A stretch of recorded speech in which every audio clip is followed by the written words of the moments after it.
Hi, Mr. Zonio. Oh, hello, Denise. It's good to see you again.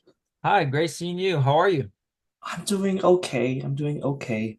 Come in, come in. We can sit at the dining table. Yeah, of course. Thank you so much. I appreciate it. hmm Yes. I've been thinking about what we've been talking about the last couple of weeks. I Okay. know we've been, stuff about wine and my medication and my falls and some things about my family and history. It's been on my mind.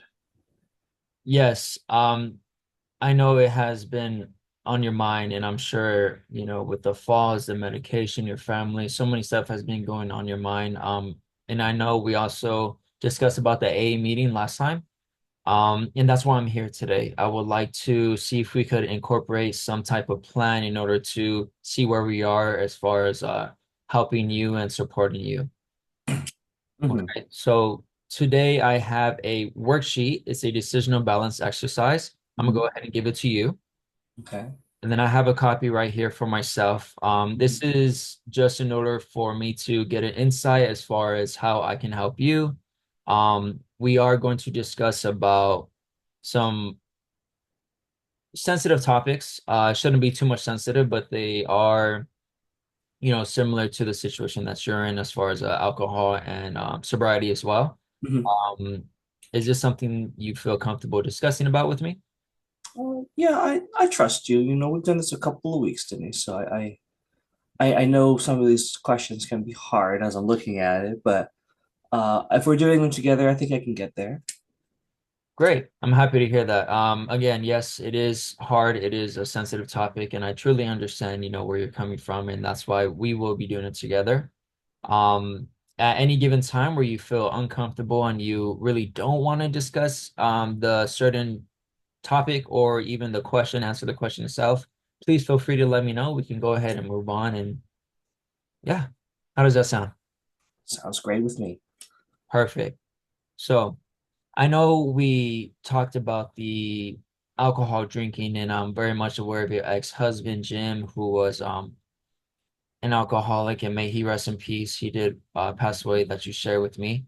But I would like to get more of an insight from you and see how you feel about alcohol. So with that being said, what are some good things about using alcohol? Well, I know for me, I just drink, one or two glasses of wine a day, and I use it kind of to de-stress. I think a lot of people kind of like alcohol. It kind of gives you that kind of frees your mind from the stuff going on. It's a good way to kind of relax when you're at home.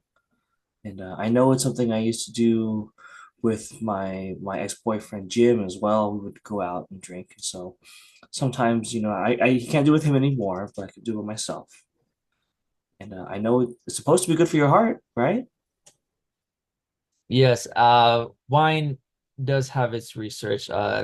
Obviously there are benefits and there are some not so good benefits. And I know that you said that you moderately drink wine, one or two cups a day. hmm hmm And I know that, you share with me that you went to bars with Jim. Right. And how has, you're coping with that situation? How has that been going on? Oh, well, I miss him. Jim passed away 2 years ago. I don't know. Maybe the drinking. I mean, I've been drinking with him even before then, but I guess it's been different since he's been gone, and now I gotta deal with myself. Right. And I'm very sorry to hear that. So when you say you have to deal with yourself, in what context are you speaking of? I mean, my family isn't always around, like we talked about. I don't see them enough, or at least as much as I want to see them. I don't have a lot of friends left. I sometimes just kind of watch TV all day.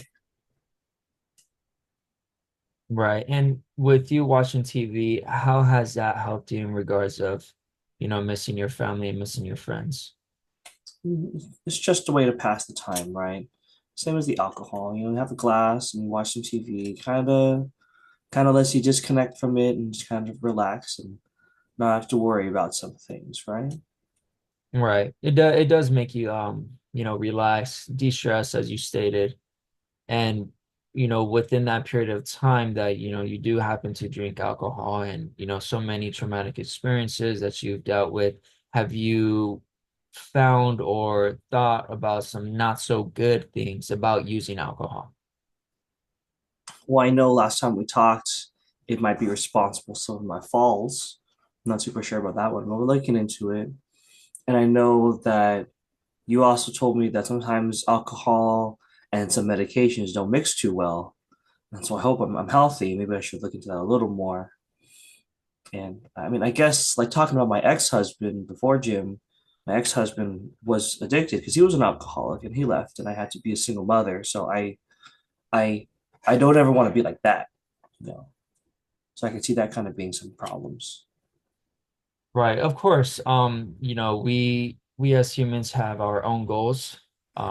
Sometimes we come across people that we would like to be similar to, and some people we, wouldn't like to be similar to. And I'm very happy that you have found your own goals and your own personal interests as far as who, Carol would like to be. Right. Hmm. So, and I'm very happy about that. And in no way do I believe that you will be like, Jim. I strongly believe that you can accomplish, your own goals as long as you put your mind to it, right? Oh, thank you, And Dennis. this is the first step, right? This whole Hmm. decisional balance worksheet is the first step that we will take together. Hmm. So with that being said, have you ever heard or even thought or even felt, right, about some not so good things about being clean and sober? I mean, it's kind of a hard thing. Like I think since Jim left, I feel like I don't want to get depressed. I've talked about that. Like I don't want to feel those bad feelings, and alcohol or wine, I guess, is the way for me to not have to think about that. And so I don't know if I want to give that up. I mean, it would also mean I have to change my routine. I mean, I've been drinking wine before bed, and I feel like it helps me go to sleep. And so if I stop drinking it, I don't know if I'll be able to go to sleep like I normally do. It's a little concerning for me. Right. And those are great concerns. Those are good concerns to have because they do deal with you, right? And it is your own personal interest and your own personal, it's your body, right? So with that being said, I remember that you discussed with me that you do have sleeping medication as well as anxiety and depression medication. Um, Now, has that medication helped you in any way for your depression? Has it, you know, increased as far as negative aspects, or has it increased in positive aspects? I mean, it's hard to say. It's hard to say. I don't quite remember what it was like maybe before the medication, before the drinking. I don't know which is working. Like I don't know if I stopped one, if I would feel better just by drinking or not having the medication. Hard for me to say. But I'd say it helps a little bit, a little bit. Right. Change is difficult, whether it is, changing your routine from cutting out wine. Again, doesn't have to be cold turkey, meaning you don't have to completely stop, but, making that first step forward if it's something that you are, very much interested in doing. Change is scary. Change is always scary, whether it's drinking that wine or even taking medication or stop taking medication. And that's why I'm here with you, right? That's why I'm Mhm. very much here to support you in any given way, any given aspect that you need, Mhm. and which is what I want you to know. Okay, I don't want you to feel alone. So just keep that in mind, okay? And with that being said, I know you said your concerns as far as being sober, but have you ever thought about some good things about being sober? Well, I mean, maybe I wouldn't be falling down as much. I guess I'd have a little more time to myself, spending all time at home alone, getting out there, and I mean, maybe you're right. Maybe if I go to the AA meeting, maybe my family will talk to me. I'd like to see them more often. Maybe they'll see that I'm trying harder for myself, and they'll come see me. Right. And you stated that self-care is important to you as far as doing your daily activities, especially daily ones that you would like, as Hmm. well as, seeing your family more. Hmm. Um, you know, with humanity, we need that support, we need that love, we need people to pick us up whenever we fall down. And I strongly agree with you. Hmm. Do you do you think, or will you feel as if you tried, you know, stop drinking wine, that I guess I apologize. I guess what I'm trying to say is, have you ever thought about scenarios where you do stop drinking wine, and how does that look for you? I mean, not always too well. I'm a little anxious about that. Like I said, like I drink it before bed every day. I think it's become part of my natural routine. So I don't know what would have to change after that. If I have to do more stuff or if I'd feel different, especially. Yeah. And I completely agree with you. Change is scary, like I stated earlier. And with that being said, you stating your concerns and about change, how is it important for you to be clean and sober with your own personal goals, as far as seeing your family, being around your family, and as well as the change? Well, I guess for me, I guess like for my own personal health, maybe I should look into it a little more. And maybe for my family too, because I don't want to end up like my ex-husband did. So it's pretty important to me. But I don't know if I'm ready to go to AHS yet.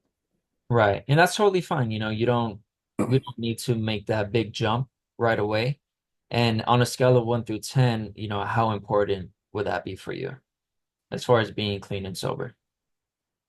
It's like a seven. A Like seven? Okay. something. That's pretty high up there. Can you tell me why you rated it a seven? Seven because it is important. Like we said, like I want to be there for my family and for my own health. You know, if this is the reason why I'm falling, I should pay more attention to it. Okay. And with that being said, on a scale of 1 through 10, how confident are you that you can be clean and sober? Very confident. I'll give it an eight. If I have you with me, I think I can do it. Perfect. And I'm so glad that you rated it an eight, because I will support you, right? I'll go with you to your AA meetings if you need me to, if you want me to. And again, then AA meeting is something we don't have to schedule now. You still have time to declare and decide whether if the Mhm, AA meeting is something you would like to do. mhm. So with that being said, we'll go ahead and pick up on this with our next meeting, and we'll discuss more as far as your decision making, and see what we can get from that. How does that sound? Sounds good, Denise. All right. Thank you so much. I appreciate your time, Mrs. O'Neill. Again, if you need anything, if you have any questions or concerns, please feel free to reach out to me. Okay. Thank you so much. Thank you. You have a great day. You too. Bye bye.